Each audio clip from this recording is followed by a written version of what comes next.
Assalamualaikum warahmatullahi wabarakatuh. Perkenalkan, nama saya Bika Sudana, NPM 1901011036. Di sini saya akan menyelesaikan tugas akhir mata kuliah Fikih Munakahat dengan dosen pengampu Muhammad Ali MPDI. Yang pertama yaitu walimatul urs, adalah suatu hidangan makanan yang diberikan dalam pernikahan. Para ulama ahli hukum fikih sepakat bahwa hukum dari mengadakan pesta pernikahan hukumnya adalah sunnah muakkad karena merupakan perbuatan Rasulullah SAW yang dianjurkan bagi seseorang suami. Tamu undangan dalam walimatul ursi ini juga hendaknya adalah orang-orang soleh, baik kaya ataupun miskin. Tidak diperbolehkan mengundang hanya orang-orang kaya saja, karena orang kaya dan miskin pun memiliki hak yang sama dalam menyelenggarakan walimatul ursi ini. Tidak ada batasan dalam melaksanakan, tetapi alangkah baiknya jika dilaksanakan setelah dukhul, yaitu setelah pengantin melakukan hubungan seksual setelah akad nikah, karena itu juga merupakan yang dilakukan oleh Rasulullah SAW, sebab Rasulullah SAW tidak pernah mengadakan walimatul ursi kecuali sudah dukhul. Hendaknya dalam menyelenggarakan walimatul ursi ini disunahkan untuk menyembelih kambing jika memang mampu. Namun jika tidak mampu, maka kita boleh memberikan hidangan lainnya untuk tamu dan undangan. Hukum menghadiri walimatul ursi ini adalah sebagai fardu ain atau wajib, yaitu jika ditinggalkan akan berdosa. Tapi ada pendapat juga mengatakan bahwa hukum walimatul ursi ini adalah fardu kifayah, yaitu perbuatan yang apabila sudah dilakukan orang lain, maka orang lain pun tidak wajib melakukannya. Mereka beranggapan bahwa tujuan diadakannya untuk pesta ini adalah memberikan tahu kepada masyarakat bahwa pasangan ini sudah menikah dengan syarat-syarat yang menjadikan seorang muslim wajib menghadiri walimatul ursi ini adalah: yang pertama, orang yang mengundang adalah kerabat atau saudara; yang kedua, ditentukannya orang; jika tidak ditentukannya orang, maka hukumnya dari undangan walimatul ursi ini adalah fardhu kifayah. Yang ketiga, ketika menjadi tamu hendaknya kita mendoakan yang telah menikah. Rasulullah SAW contohkan yaitu untuk saling mendoakan. Adapun hikmah dari pelaksanaan walimatul ursi ini yaitu pertama, untuk mengumumkan kepada masyarakat bahwa pasangan tersebut telah menikah dan sah secara baik agama maupun negara. Yang kedua, mendapatkan doa dari para tamu undangan. Umumnya doa yang diucapkan oleh tamu yaitu agar pengantin menjadi keluarga yang sakinah, mawaddah, dan warahmah. Ketiga, sebagaimana sarana untuk bersedekah, karena walimah diadakan untuk syukuran bersama orang lain dan tentu menyediakan makanan walaupun hanya seekor kambing. Adalah hak dan kewajiban suami terhadap istri dalam keluarga. Hak suami terhadap istri yang pertama adalah istri menjaga diri dan harta suami. Kedua, ditaati dalam hal-hal yang baik. Tiga, menjauhkan diri dari hal yang buruk dan menyusahkan suami. Yang keempat adalah tidak bermuka masam di hadapan suami. Kelima, tidak menunjukkan keadaan yang tidak disenangi oleh suami. Kewajiban suami terhadap istri: suami harus memenuhi kewajibannya terhadap istri, yakni yang pertama adalah membimbing istri dan rumah tangganya. Yang kedua, menggauli istri dengan baik. Yang ketiga, menjaga aib istri. Yang keempat adalah melindungi istri. Dan yang kelima, memberikan pendidikan agama dan kesempatan belajar kepada seorang istri. Yang kelima, menghormati keluarga istri terutama kedua orang tuanya. Yang keenam, menanggung nafkah kiswah dan kediaman, biaya rumah tangga, biaya perawatan dan biaya pengobatan untuk istri dan anaknya. Yang ketiga adalah hak dan kewajiban istri terhadap suami dalam keluarga yang sakinah. Seperti suami, istri juga memiliki hak yang harus dipenuhi. Hak istri terhadap suami adalah mendapat makanan ketika suami makan. Yang kedua, memperoleh pakaian ketika suami berpakaian. Yang ketiga, tidak dipukul dan di bagian wajah dan tidak diolok-olok, serta tidak dipisah al-hadr kecuali pisah ranjang. Hak mahar yang pertama, hak yang wajib diberikan kepada istri ketika akad nikah. Hak mut'ah, sesuatu yang bisa dinikmati atau dimanfaatkan. Harta ini diberikan suami kepada istri yang diceraikan. Kewajiban istri terhadap suami adalah pandai mengambil hati suami lewat makanan ataupun minuman. Yang kedua, mengatur rumah dengan baik. Yang ketiga adalah menghormati keluarga suami dan bersikap sopan dan penuh senyum pada suami. Taat dan patuh kepada suami adalah merupakan suatu perbuatan yang baik, tidak mempersulit suami ridha dan syukur atas pemberian suami. Selanjutnya adalah selalu berhemat dan gemar menabung, selalu bersoleh untuk dirinya atau di hadapan suami, tidak selaku semburu buta. Nafkah kiswah dan tempat tinggal bersama. Nafkah ini merupakan adalah segala bentuk pembelanjaan manusia terhadap dirinya dan keluarganya, dari makanan, pakaian, dan tempat tinggal. Nafkah dibagi menjadi dua, yaitu nafkah untuk diri sendiri dan nafkah untuk orang lain. Nafkah untuk diri sendiri yaitu nafkah yang diwajibkan kepada seorang suami atau manusia terhadap dirinya sendiri ketika dia mampu nafkahi, ataupun harus dilakukan sebelum ia menafkahkan orang lain. Nafkah untuk orang lain adalah nafkah yang diwajibkan. Nafkah terhadap orang lain ini disebabkan karena ada 3 faktor. Yang pertama hubungan pernikahan, kedua adalah hubungan keturunan, yang ketiga adalah hubungan perbudakan atau al-mlik. Nafkah terhadap istri, seorang suami mempunyai kewajiban memberikan nafkah terhadap istrinya dalam segala kondisi, baik istrinya saat keadaan masa kecil, miskin atau kaya, seorang muslimah, seorang zimi. Kiswah, suami berkewajiban memberikan nafkah kiswah. Artinya nafkah berupa pakaian atau sandang kiswah. Kiswah merupakan kewajiban suami terhadap istrinya. Oleh karena itu, kiswah merupakan hak istri sebagaimana yang telah dijelaskan sebelumnya. Pakaian yang dimaksud adalah semua kebutuhan yang erat dengan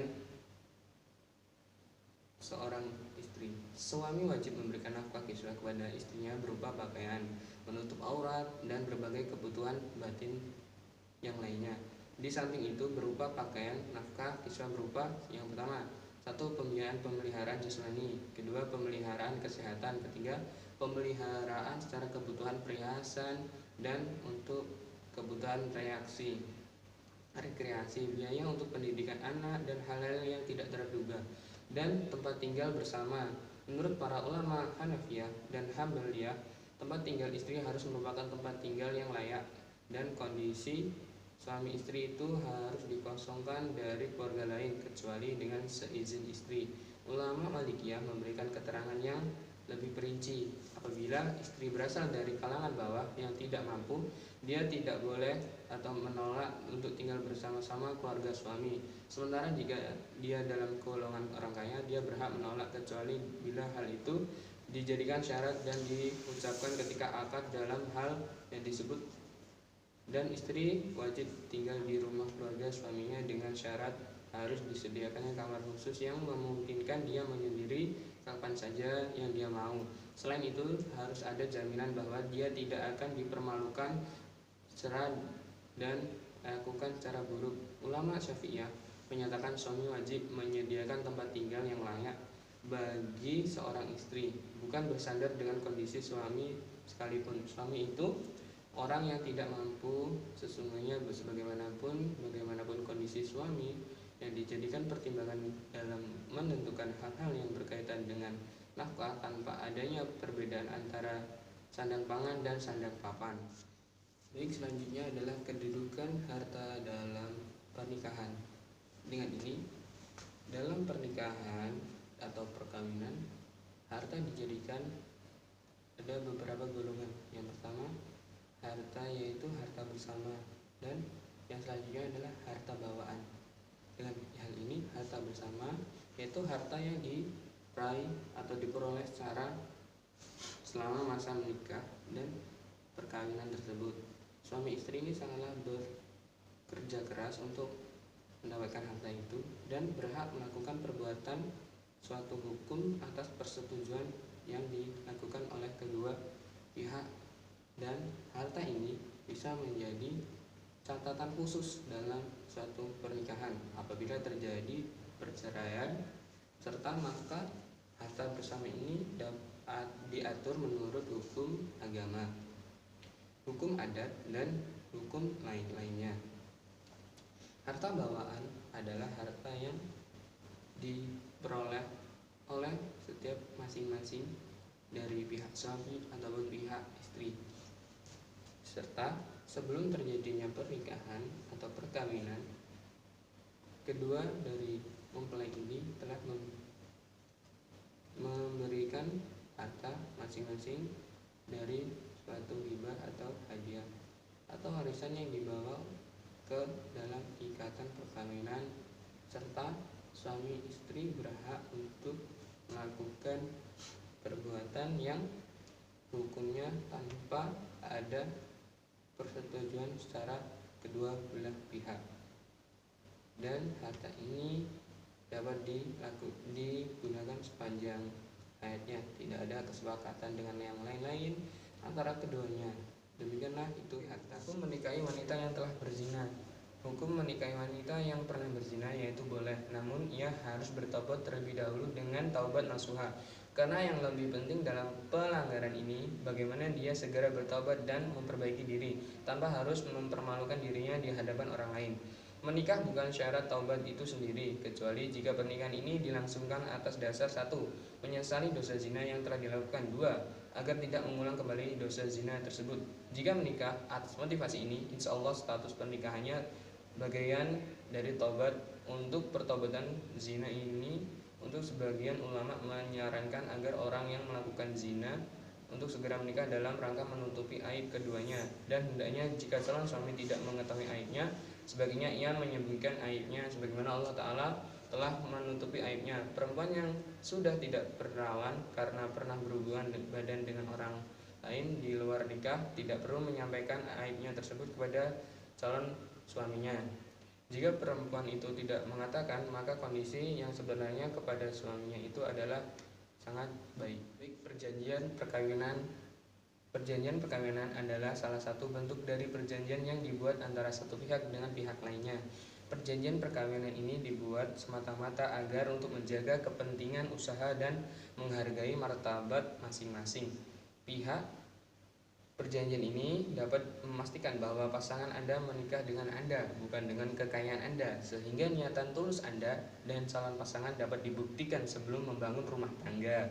Dalam pasal 29 UU Perkawinan disebutkan bahwa perjanjian perkawinan merupakan suatu perjanjian yang dibuat pada waktu atau sebelum perkawinan dilangsungkan, dan lebih lanjut dijelaskan bahwa perjanjian perkawinan tersebut wajib untuk disahkan oleh pegawai pencatat perkawinan. Hal-hal yang umumnya diatur dalam perjanjian ini adalah yang pertama, harta bawaan dalam perkawinan, baik harta yang diperoleh dari usaha masing-masing maupun dari hibah atau warisan ataupun cuma-cuma yang diperoleh masing-masing selama perkawinan. Yang kedua adalah semua hutang dan piutang yang dibawa oleh suami ataupun istri dalam perkawinan mereka, sehingga tanggung jawab yang dibuat oleh mereka selama perkawinan tetap akan menjadi tanggung jawab masing-masing atau tanggung jawab keduanya dengan pembatasan tertentu. Yang ketiga, hak istri dalam mengurus harta pribadinya baik yang bergerak maupun yang tidak bergerak, dan dengan tujuan memungut atau menikmati hasil serta pendapatan baik dari pekerjaannya sendiri ataupun sumber yang lain. Yang kedua, kewenangan istri dalam mengurus hartanya agar tidak memerlukan bantuan atau pengalihan kuasa oleh suami. Pencabutan wasiat serta ketentuan yang lainnya dapat melindungi kekayaan atau kelanjutan bisnis masing-masing dalam salah satu pihak merupakan pemilik saham.